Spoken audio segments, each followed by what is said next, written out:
अस्सलाम वालेकुम जी। मैं आया हूँ सिंध की सैर पे, टंडू वादम आया हूँ। हम यहाँ खड़े थे, ये बागात देख रहे थे।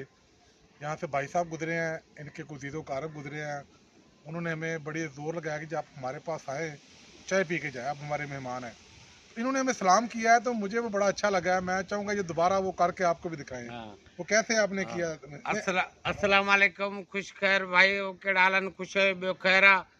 असांजो सिंध जो रवाज़ आहे हथ ॿधी मिसाल महिमान खे आजा करण जे लाइ उनखे महिरबानी चऊं था। माशाल्लाह हाँ, मसऊद माशाल्लाह। भाई क्या हाँ। मुझे समझ नहीं आया। साईं इन्होंने कहा है कि हमारे सिंध का रिवाज है, कोई भी मेहमान हमारे पास आता है चल के तो हम हमारा रिवायत है कि हम उसको ऐसे ही इज्जत देते हैं, हाथ हाथ जोड़ के इज्जत देते हैं। उसको बड़ा होता है तो उसको पैरों को भी हाथ लगा लेते हैं इज्जत के अच्छा, लिए।